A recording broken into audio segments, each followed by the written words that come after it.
Ngayong bagong taon, supply at presyuhan ng iba't ibang gulay sa Mangaldan Public Market ating alamin sa live report ni Jasmine Gabriel Galban.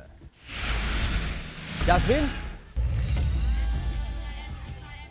Chris, matapos ang selebrasyon ng Pasko at ng Bagong Taon ay mataas pa rin ang presyo ng gulay sa iba't ibang pamilihan sa probinsya ng Pangasinan. Gaya na lamang dito sa aming kinaroroonan sa Mangaldan Public Market kung saan nasa 220 hanggang 240 ang kada kilo sa presyo ng kamati. Samantalang ang presyo naman ng ampalaya ay nasa 100 pesos per kilo.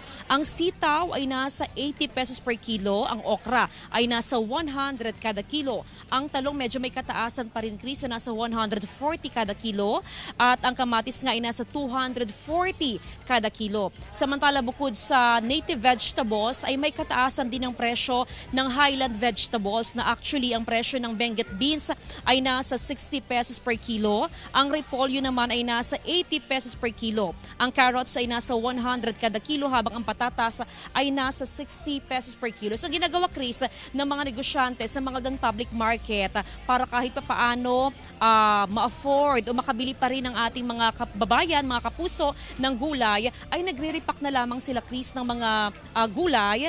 Yan yung mga tig 20 pesos na lamang. So kahit paano ay makakapamili pa rin at makakabili pa rin ng gulay ang ating mga kababayan. Ayon sa mga negosyante, hindi pa raw nila alam kung hanggang kailan possible na mataas ang presyo ng gulay sa probinsya ng Pangasinan. Chris? Maraming salamat, Jasmine Gabriel Galban.